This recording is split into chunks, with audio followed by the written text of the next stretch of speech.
সবাইকে স্বাগত জানাচ্ছি চ্যানেল আইয়ের পর্দায়। আমি শাহরিয়ার নাজিম জয়। আজ বিশেষ দিনে এবং পদ্মা সেতু অনুষ্ঠানে আমার সাথে উপস্থিত আছেন স্টুডিওতে কর্নেল অবসরপ্রাপ্ত কাজী শরীফউদ্দীন, পরিচালক পরিকল্পনা ও উন্নয়ন, বঙ্গমাতা শেখ ফজিলাতুন্নেসা বিজ্ঞান ও প্রযুক্তি বিশ্ববিদ্যালয়।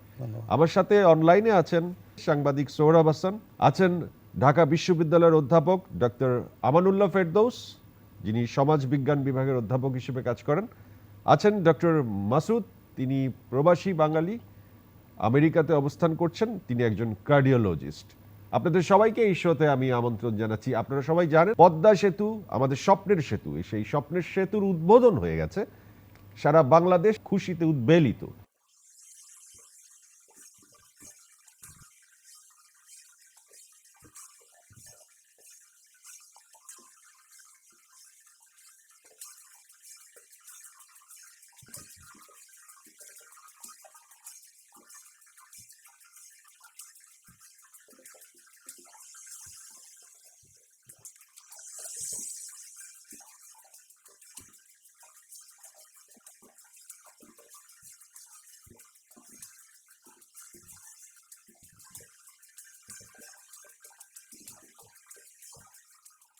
প্রথমে আমি স্টুডিওতে উপস্থিত কর্নেল অবসরপ্রাপ্ত কাজী শরীফউদ্দীন সাহেব, আপনাকে জিজ্ঞেস করতে চাই, এই সেতু নির্মাণের সময় অনেক শ্রমিক পানির অনেক গভীরে গিয়েছে, পাইলিং করেছে, কাজ করেছে। বাংলাদেশের শ্রমিক পদ্মা নদীর মতো এরকম একটি স্রোতবহুল নদীতে এত গভীরে গিয়ে এই যে শ্রমিকরা কাজ করেছে, এই অভিজ্ঞতা আপনি সরাসরি গিয়ে নিয়েছেন, শ্রমিকদের সাথে কথা বলেছেন। সেই সমস্ত শ্রমিকদের উদ্দেশ্যে আপনার কিছু বলার আছে? আমরা জানি এখানে 42টা পাইল তৈরি করা হয়েছে এবং প্রত্যেকটা পাইল 420 ফিট নিচে গভীর ছিল। এই গভীরে টোটাল 10 ডায়ামিটার দিয়ে নিচে গিয়ে 42 তলা 420 ফিট নিচে গিয়ে তারা কাজ করতে হয়েছে। এটা ছিল টোটালি অন্ধকার, যেখানে আলো দিয়ে তাদেরকে নামিয়ে দিয়ে সুন্দর করে প্রসিডিওরের মাধ্যমে কাজ করা হয়েছে। এখানে করতে গিয়ে তাজুল ইসলাম, রইস, রাজু, সালাম, তাদের সঙ্গে আমি কথা বলেছি। তারা একটা বলেছেন যে ভিতরে স্যার খুব হট, গরম। আজকে স্মরণ করছি এই ব্রিজ তৈরি করতে গিয়ে সর্বপ্রথম যে শক্তিশালী 3টা কমিটি হয়, একটা হচ্ছে স্টিয়ারিং কমিটি, একটা হচ্ছে আপনার বিশেষজ্ঞ কমিটি, আর একটা হচ্ছে প্রকল্প বাস্তবায়ন কমিটি। তা এই যে বিশেষজ্ঞ কমিটি, এটা হচ্ছে সর্বোচ্চ কমিটি। এই কমিটির হেড ছিলেন ডক্টর জামিলুর রহমান, উনি কিন্তু পৃথিবীতে নাই। তো এই কর্মবীরকে আমি শ্রদ্ধার সাথে স্মরণ করছি প্রফেসর ডক্টর শফিউল্লাহ স্যারকে, যিনিও মারা গেছেন। উনিও একজন বিশেষজ্ঞ কমিটির সদস্য ছিলেন। ঠিক এমনি করে আমাদের এই ব্রিজ সম্পর্কে একটু ডিটেল জানতে হলে আমাদের এই ব্রিজের নকশাটা খুব এক্সপার্ট একটা নকশা তৈরি করা হয়েছে হংকংয়ে। কে তৈরি করেছেন?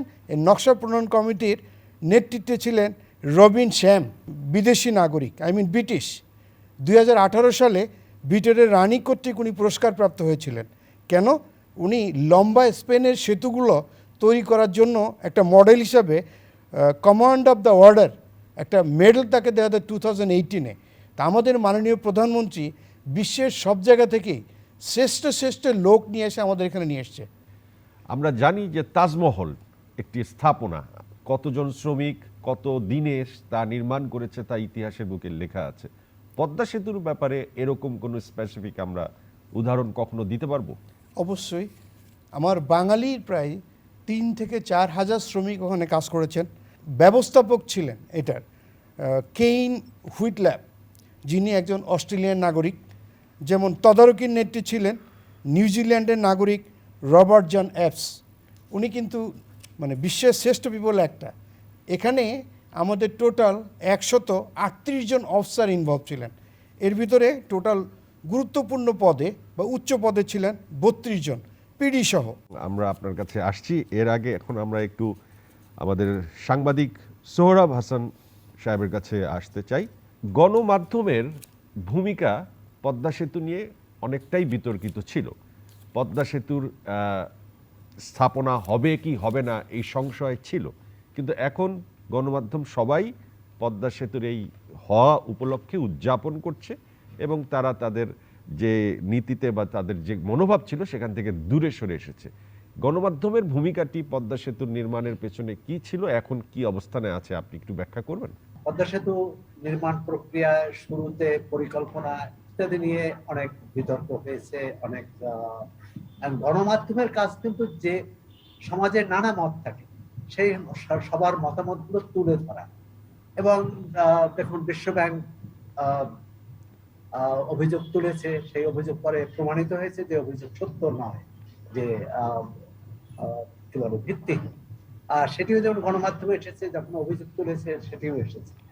আবার জনাব সৌরভ হাসান, আমি যদি একটু ইন্টারাপ্ট করি আপনাকে, যখন কানাডার আদালতে প্রমাণিত হলো যে বিশ্বব্যাংক যে অভিযোগটি করেছে সেটি সত্য নয়, গণমাধ্যম কেন তার আগেই তা প্রমাণ করতে পারলেন না যে এই অভিযোগ সত্য না? এটি অনেকটা যে কোনো বড় প্রকল্প বা যে কোনো এই অভিগম্যতা, অর্থাৎ বিশ্বব্যাংকে, তাহলে বিশ্বব্যাংকে অনুসন্ধানে বিশ্বব্যাংকের কর্মকর্তাদের সাথে কথা বলতে হয়, সরকারের নীতি নির্ধারকদের সাথে কথা বলতে হয়, সেখানে দুদক যারা এখানে স্থানীয়ভাবে তদন্ত করেছিল তাদের সাথে কথা বলতে হয়, এবং তারা কিন্তু অনেক ক্ষেত্রেই যে কোনো তাদের সরকারি ভাষা, যেটা আনুষ্ঠানিক ভাষা, সেটি বলে। এর পেছনে অন্তরালে কি আছে, কি আলোচনা হচ্ছে, সেটি অনেক ক্ষেত্রেই জানানো হয় না। এ কারণে আপনারা দেখেছেন যে সাধারণ মানুষ যেভাবে দেখেছে, যেদিন বিশ্বব্যাংক প্রতিনিধি দল আসলেন, তারা দুদক কর্মকর্তাদের সাথে কথা বললেন, বেরিয়ে আসলেন, অথবা তখন যাদের নাম এসেছিল তারা যখন দুদক কিন্তু তাদের তলব করেছিল, এবং সেই ছবি বা সেই ঘটনা কিন্তু গণমাধ্যমে এসেছে। সুতরাং গণমাধ্যম এরকম অবস্থানকে নিয়েছে যে এই পদ্মা সেতু করাই যাবে, আমার মনে হয় না পুরো গণমাধ্যম নিয়েছে। যেটি হয়েছে যে দ্বিমত যেটা এসেছে, যে এটি তদন্ত হওয়া প্রয়োজন, আদৌ দুর্নীতি আছে কিনা। এবং যখন আপনি যেটা বললেন যে কানাডীয় আদালতে যখন যেটি প্রমাণিত হলো যে বিশ্বব্যাংকের অভিযোগ সঠিক নয়, তখন কিন্তু গণমাধ্যম এটি কি বলে, এই এই আদালতের রায়কে স্বাগত জানিয়েছে। এখন যে কোনো বিষয়ে কিন্তু মত দ্বিমত হতে পারে, এবং গণমাধ্যমের কাজ কিন্তু সব মতকে তুলে ধরা। আপনি একজন গণমাধ্যম ব্যক্তিত্ব হিসেবে কি মনে করেন যে বাংলাদেশের সর্বশ্রেণীর মানুষ আজকে আসলেই আনন্দিত? গণতান্ত্রিক সমাজে নানা মত থাকতে পারে, কিন্তু এই যে বাংলাদেশের বিজয়, কোনো বিষয় আছে যার সঙ্গে দ্বিমত করা কোনোভাবেই উচিত নয়, যার বিরোধিতা করা উচিত নয়। যেমন পদ্মা সেতু এখন বাস্তব সত্য, এটি পুরো বাংলাদেশের 17 কোটি মানুষের বিজয়, 17 কোটি মানুষের অর্জন।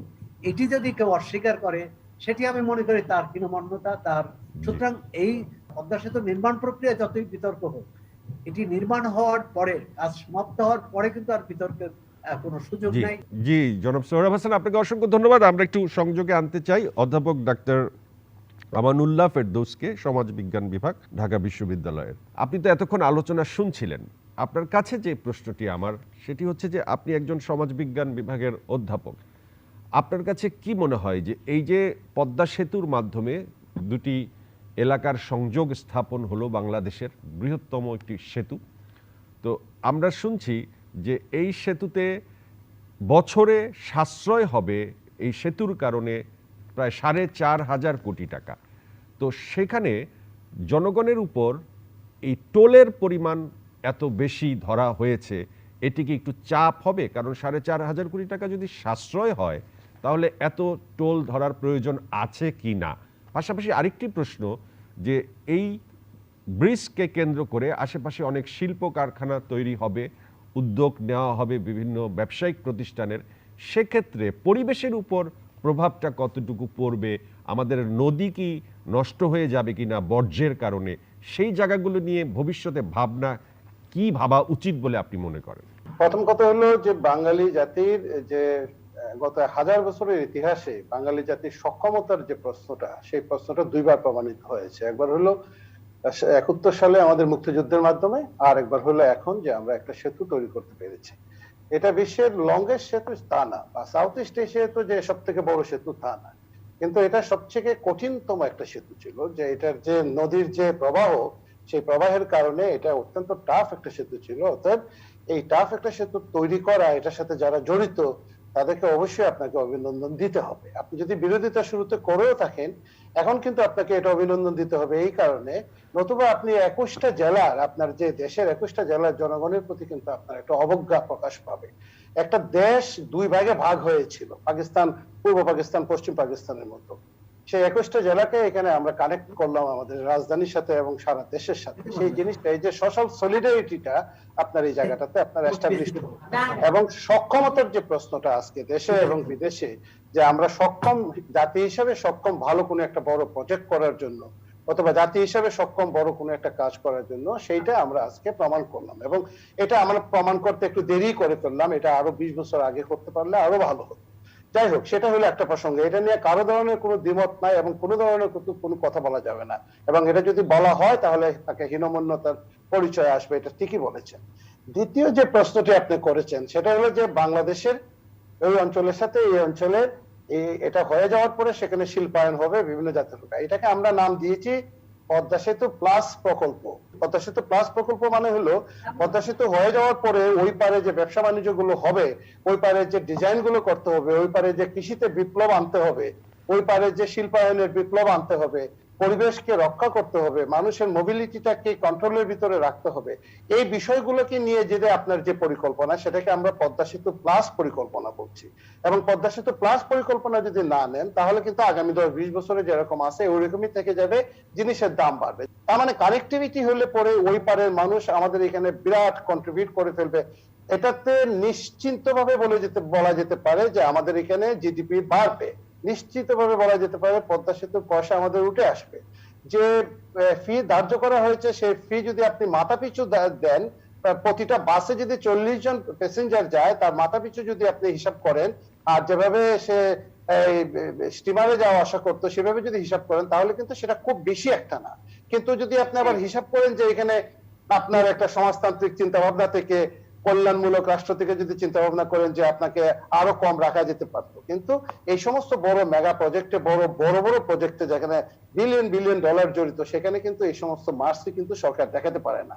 এই জায়গাটাতে আমরা বললাম, তার মানে নদীর ওই পারে যদি আপনাকে শিল্পায়ন করতে হয়, নদীর ওই পারে সমস্ত আপনার 21টা জেলার সুযোগ সুবিধা যদি এদেশের মানুষকে ভোগ করতে হয়, তাহলে কিন্তু আপনাকে আগামী 20-25 বছরের একটা বড় পরিকল্পনা নিয়ে, আলাদা পরিকল্পনা, এই অপর পারের লোকজনদেরকে নিয়ে 20-25 বছরের একটা পরিকল্পনা আপনাকে করতে হবে, সহজ শর্তে যাতে তারা ঋণ পেতে পারে, পরিবেশকে ধ্বংস না করে তারা কিভাবে সেই জায়গাটাতে শিল্পায়ন করতে পারে এবং মানুষের মোবিলিটিটাকে কিভাবে নিয়ন্ত্রণে রাখতে পারে। সর্বশেষে আমি যে কথাটা বলতে চাই যে একটা জাতির ভিতরে তার যে সাংস্কৃতিক ঐক্য, তার ভিতরে যে কালচারাল হারমোনি, তার ভিতরে যে অর্থনৈতিক বৈষম্য যেটা ছিল, সেই অর্থনৈতিক বৈষম্যটাকে এক জায়গায় একটা প্ল্যাটফর্মের ভিতরে আনা, ডিস্ট্রিবিউটিভ জাস্টিসের কথা বলি আমরা, সবাই সমানভাবে সম অধিকার ভোগ করবে, এই জায়গাগুলোর দিকে যদি আমি খেয়াল করি তাহলে 21টা জেলার সাথে যে বাংলাদেশের যে সারা এই অঞ্চলের যে সংযোগটা স্থাপিত হলো, সেটার কারণে বাংলাদেশ আগামী 1 দশকে 2 দশকে আপনি দেখবেন যে বাংলাদেশের অর্থনীতি, বাংলাদেশের সমাজ,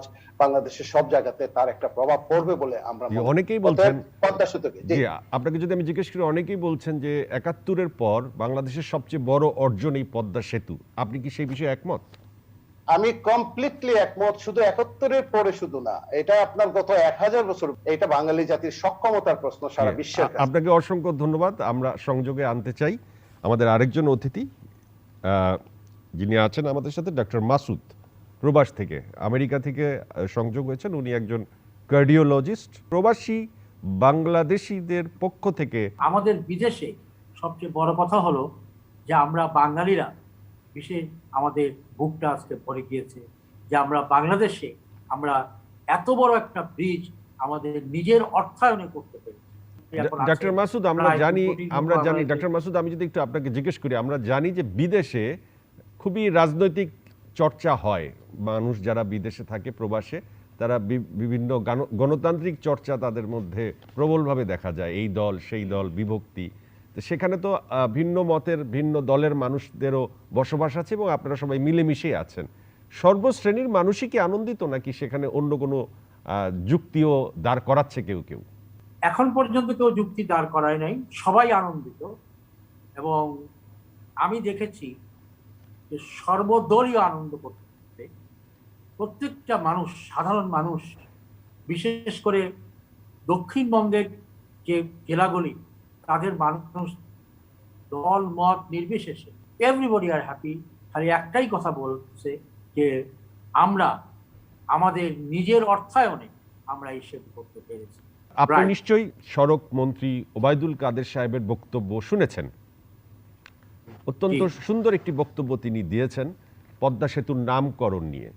তিনি বলেছেন যে পদ্মা সেতুর নামকরণ আসলে শেখ হাসিনা সেতুই হওয়া উচিত ছিল, কিন্তু মাননীয় প্রধানমন্ত্রী তার নামটি ব্যবহার করেননি, কারণ এই জাতির অনেকেই অনেক সময় তাকে বিভিন্নভাবে অপমান করেছেন, জাতির পিতাকেও একইভাবে করেছেন অপমান।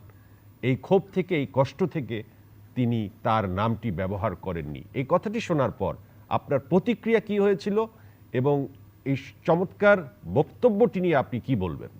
জাতির জনক বঙ্গবন্ধুর কন্যা জননেত্রী শেখ হাসিনা, উনি এই সেতুটি করেছেন এবং জনাব ওবায়দুল কাদের বলেছেন যে এটা পদ্মা সেতু, কিন্তু মানুষের প্রত্যেকেই বলবে যে এই সেতুটি কে করেছে। পদ্মা সেতুর নামটা থাকবে, পদ্মা সেতু যতদিন থাকবে ততদিন জননেত্রী শেখ হাসিনার নাম এটার মধ্যে লেখা থাকবেই। আমরা দেখেছি যে মাননীয় প্রধানমন্ত্রী তার খুব কাছাকাছি দুইজন মানুষকে রেখেছেন, একজন সাবেক যোগাযোগ মন্ত্রী আবুল হোসেন এবং যোগাযোগ সচিব ছিলেন মোশাররফ হোসেন ভূঁইয়া, যিনি পরবর্তীতে এনবিআর এর চেয়ারম্যান, এখন জার্মানিতে বাংলাদেশের রাষ্ট্রদূত হিসেবে কাজ করেন, এবং আরেকজনকেও রেখেছেন কিন্তু, এবং ডক্টর মশিউর রহমান। এই যে মাননীয় প্রধানমন্ত্রী এই তিনজন ব্যক্তিকে কাছাকাছি রেখে এই একটি দৃষ্টান্ত স্থাপন করেছেন, তিনি আসলে সবকিছু লক্ষ্য করেন, খেয়াল করেন, সময় মতো কাকে কাছে টেনে নিতে হয় তিনি জানেন। তা না হলে আজকের এই সময়ে তিনি যাদেরকে ঠিক ওনার একান্ত কাছে রেখেছেন, এটি অনেক দিক নির্দেশনা কিন্তু জ্ঞানীদের জন্য স্থাপন তিনি করে দিয়ে গেছেন, যেন অনেক কিছুই সহজে সবাই বুঝতে পারে। আপনাকে অসংখ্য ধন্যবাদ আমাদের সাথে থাকবার জন্য। আমরা অনুষ্ঠানের একদম শেষ পর্যায়ে আমাদের স্টুডিওতে যিনি আছেন কাজী শরীফুদ্দীন, আপনার কাছে জানতে চাই সব কিছু মিলিয়ে সবার আলোচনা শুনে এবং নিজে যা বললেন, এই অনুষ্ঠানের সারমর্ম যদি আপনি টানেন, যে অনুষ্ঠান থেকে আমরা আসলে কি পেলাম, আপনি কি বলবেন? আজকে আমরা মাথা উঁচু করে বিশ্ব দরবারে কথা বলতে পারবো, আমরা চোর না, আমাদেরকে ফিঙ্গারিং করতে পারবে না। জি, থ্যাংক ইউ। আমরা এক কথাই আসলে শুনতে চাই আজকের শেষ অনুভূতি। আমরা একটু আসতে চাই সাংবাদিক সোহরাব হাসান। এই উন্নয়নের প্রতীক, অহংকারের প্রতীক, আমাদের গর্বের প্রতীক পদ্মা সেতু ঐক্যেরও প্রতীক হোক, এটাই হচ্ছে আমার কামনা। অসংখ্য ধন্যবাদ সোহরাব হাসান আপনাকে। অধ্যাপক ডক্টর আমানুল্লাহ ফেরদৌস, আপনার কাছে আজকের অনুষ্ঠানের সারমর্ম, আজকের অনুষ্ঠান থেকে আমরা কি পেলাম, কি নতুন বক্তব্য আমরা শুনলাম, আপনি লাস্ট যদি কিছু বলতে চান। আমরা রাষ্ট্র তৈরি করেছি ন্যায় বিচার প্রতিষ্ঠা করার জন্য, ন্যায় সাম্য প্রতিষ্ঠা করার জন্য, ডিস্ট্রিবিউটিভ জাস্টিসটা এনশিওর করার জন্য। বাংলাদেশে বহুদিন পরে এই পদ্মা সেতুটা তৈরি হওয়ার পরে 21টা জেলার সাথে আমাদের সেই ডিস্ট্রিবিউটিভ জাস্টিস অথবা আমাদের যে ডিস্ট্রিবিউশনের যে ন্যায্যতা সেটা প্রমাণিত হবে সামনে, এবং দেশের অন্যান্য যে সমস্ত অঞ্চলগুলো রয়েছে, উত্তরবঙ্গ থেকে ধরে সিলেট, বন্যা আক্রান্ত যে সমস্ত জায়গাগুলো রয়েছে, সব জায়গাতে রাষ্ট্রের একটা প্রধান কাজ হবে এই ডিস্ট্রিবিউটিভ জাস্টিস অথবা ন্যায়টাকে প্রতিষ্ঠা করা। আপনাকে অসংখ্য ধন্যবাদ। আমরা এবার আসতে চাই ডক্টর মাসুদের কাছে। ডক্টর মাসুদ, একই প্রশ্ন আপনার কাছে, শেষ অনুভূতি আজকের অনুষ্ঠান থেকে প্রাপ্তি। বাঙালি জাতি পৃথিবীর বুকে প্রমাণ করলো যে তার নিজের অর্থায়নে, তার স্বাধীনতার 51 বছরের মাথায় জননেত্রী শেখ হাসিনা বঙ্গবন্ধু কন্যা সেটা চ্যালেঞ্জ গ্রহণ করে এটাকে তৈরি করলো যে বিরোধী দল মত নির্বিশেষে তোমরা দেখো আমরা কি করতে পারি। আপনাদের সবাইকে অসংখ্য ধন্যবাদ আমাদের সাথে সংযোগে আসবার জন্য। আপনাকে ধন্যবাদ। একদম শেষ পর্যায়ে আমি দর্শককে বলতে চাই, আমাদের একটি পদ্মা সেতু আছে, আমরা সবাই আসলে গর্বিত। আমরা ধন্যবাদ জানাতে চাই পদ্মা সেতুর প্রতিটি মানুষকে যারা পদ্মা সেতুর জন্য কাজ করেছেন। আমরা দল মত নির্বিশেষে, ধর্ম বর্ণ নির্বিশেষে সবাই আনন্দিত আমাদের গর্বের পদ্মা সেতুর জন্যে। এই একটি বিষয়ে আর কোনো আপোষ নেই, আর কোনো ছাড় নেই, যে সেতুটি আমাদের হয়ে গেছে, এখানে আর কোনো দ্বিতীয় প্রশ্ন আসে না। কাজেই দর্শক, এই আনন্দ আপনাদের সাথে ভাগাভাগি করে নিলাম এবং পদ্মা সেতু এই অনুষ্ঠানে যারা অতিথি ছিলেন তাদের বক্তব্য শুনলাম। আপনাদের সবাইকে অসংখ্য ধন্যবাদ চ্যানেল আই এর পক্ষ থেকে।